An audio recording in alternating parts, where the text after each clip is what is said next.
إن الله وملائكته يصلون على النبي يا أيها الذين آمنوا صلوا عليه وسلموا تسليما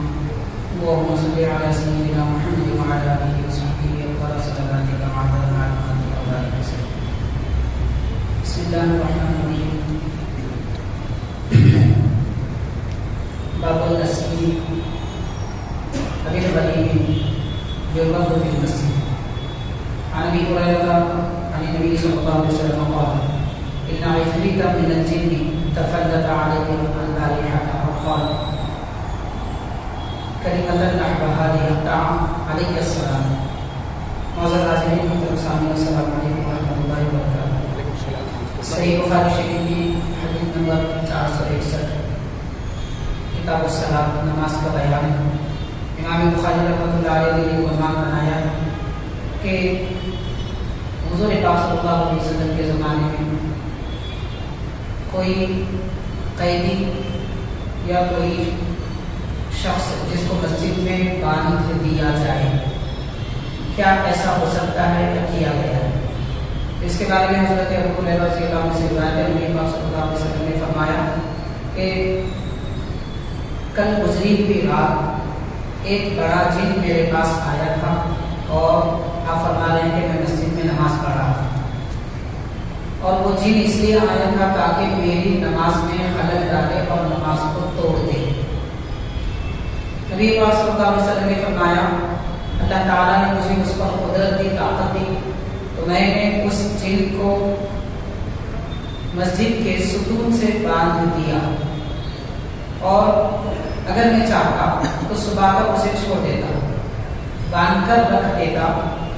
حتیٰ تصبحوا وتنظروا الیہ کلکم. اگر ایسا میں کرتا کہ صبح تک اس جن کو ستون سے باندھ کر رکھ دیتا تو صبح کے وقت کئی لوگوں تم سب اس کو جن کو دیکھ لیتے علانیہ طور پر. یعنی نماز فجر میں جب صحابہ کرام آتے تو سب کے سب اس جن کو مسجد میں باندھا ہوا دیکھ لیتے. لیکن فرماتے ہیں حضرت پاک صلی اللہ علیہ وسلم مگر مجھے میرے بھائی حضرت سلیمان علیہ السلام کا وہ قول اور ان کی وہ دعا یاد آئی جو قرآن مجید میں موجود ہے. حضرت سلیمان علیہ السلام نے یہ دعا کی تھی کہ اے اللہ تو نے مجھے نبوت عطا فرمائی اور سلطنت بھی عطا فرمائی. تمام انبیاء کرام میں ایک حضرت سلیمان علیہ السلام ہے کہ جن کو اللہ تعالیٰ نے نبی بادشاہ بنایا. کوئی بادشاہ نبی نہیں بنا سوائے حضرت سلیمان علیہ السلام کے کہ آپ نبی ہیں اور بادشاہ ہیں اور کوئی نبی کو سلطنت نہیں دی گئی. 1,24,000 انبیاء کرام میں صرف حضرت سلیمان علیہ السلام کو دی گئی اور آپ کو جو سلطنت دی گئی تھی وہ انسانوں پر بھی ہے، جنات پر بھی ہے اور چرند پرند پر بھی آپ کو سلطنت دی گئی تھی. حضرت سلیمان علیہ السلام چیونٹیوں سے بھی گفتگو فرماتے تھے، ان کی بات بھی سنتے تھے اور ان کو سمجھاتے بھی تھے. اب غور کیا جا سکتا ہے کہ چیونٹی کی بولی تو آج تک کسی نے سنی نہیں. جب آپ حضرت سلیمان علیہ السلام اس سے بھی بات کر سکتے ہیں تو باقی چرند پرند تو کوئی عام سی بات ہے، ان سے بھی بات کر سکتے ہیں. تو بہرحال حضور پاک صلی اللہ علیہ وسلم نے فرمایا کہ میرے بھائی حضرت سلیمان علیہ السلام کی یہ دعا مجھے یاد آئی. انہوں نے دعا کی تھی رب هب لی ملکا لا ينبغی لأحد من بعدی کہ اللہ مجھے ایسی سلطنت اور بادشاہت عطا فرما کہ میرے بعد کسی اور کو نہ دے. تو حبیب پاک صلی اللہ علیہ وسلم فرماتے ہیں کہ اللہ نے مجھے وہ سلطنت تو دی کہ میں انسانوں پر اور جنات پر بھی اپنی بادشاہت رکھتا ہوں، سلطنت رکھتا ہوں، اپنی طاقت رکھتا ہوں. لیکن حضرت سلیمان علیہ السلام کی دعا یاد آئی تو میں نے اس جن کو چھوڑ دیا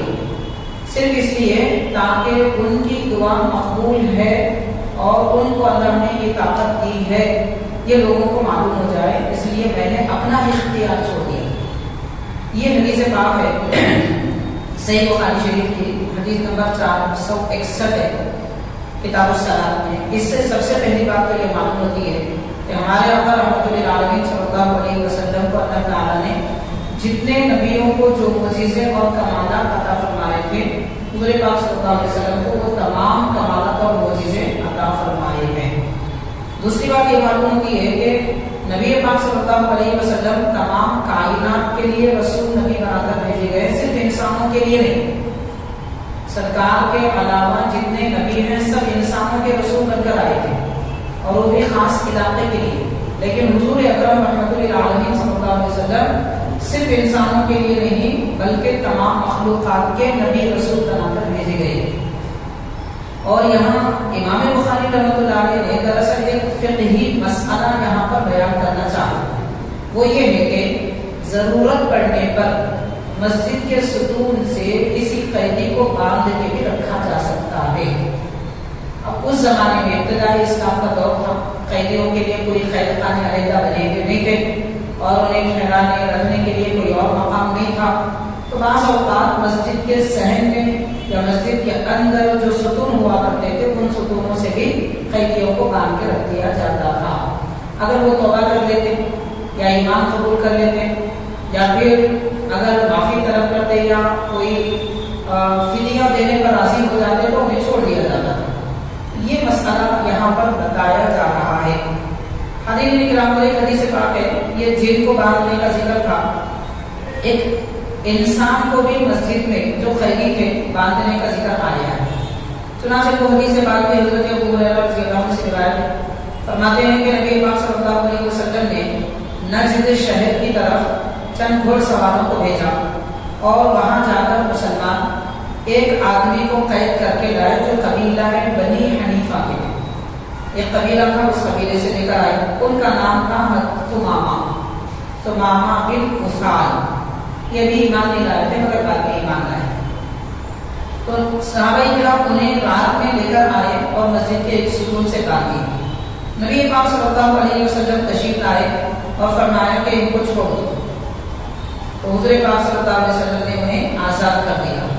تو وہ چلے گئے اور غسل کیا، پھر پلٹ کر آئے، اور پلٹ کر آئے حضور پاک صلی اللہ علیہ وسلم کے سامنے یہ عرض کیا، اشہد ان لا الہ الا اللہ وان محمد رسول اللہ، یعنی کلمہ پڑھ کے مسلمان ہو گئے اور کہا کہ میں گواہی دیتا ہوں اللہ کے سوا کوئی معبود نہیں اور نبی پاک صلی اللہ علیہ وسلم اللہ کے رسول ہے۔ تو اس میں بھی انسان کے باندھنے کا ذکر ملتا ہے۔ امام بخاری رحمۃ اللہ علیہ یہ حدیث پاک لانے کا مقصد یہ حضرت کرام، مگر یہاں دوسری بات یہ معلوم ہوتی ہے کہ یہ حضرت ثمامہ جو رضی اللہ تعالیٰ عنہ سے ایمان لائے، ان کا یہ کہنا ہے، دوسری حدیث پاک میں آتا ہے، وہ بھی بخاری وغیرہ میں ہے کہ حضور پاک صلی اللہ علیہ وسلم پر ایمان لانے کے بعد انہوں نے عرض کیا کہ یا رسول اللہ، آپ کے آنے سے پہلے آپ سے زیادہ میرے دل میں کسی سے نفرت نہیں ہے، میں سب سے زیادہ آپ سے نفرت کرتا تھا، لیکن جب آپ تشریف لائے ہیں اور مجھ پر رحم کرم کا معاملہ کیا تو آپ کی مہربانیاں کرم فرمائیاں دیکھ کر میرا دل پگھل گیا اور مسلمان ہو گیا، اور اس وقت حضور آپ سے زیادہ میرے دل میں کسی اور سے محبت نہیں۔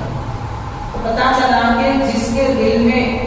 ایمان ہوتا ہے وہی حضور پاک صلی اللہ علیہ وسلم سے محبت کرتا ہے، اگر نبی پاک صلی اللہ علیہ وسلم سے محبت نہیں ہے تو پھر ایمان بھی نہیں ہے۔ تو حضور کی محبت دراصل ایمان کی نشانی ہے، ایمان کی علامت ہے۔ یہ دو احادیث پاک میں یہ اہم باتوں کا پتہ چلتا ہے۔ حضرت کرام اور ایک حدیث شریف میں آتا ہے،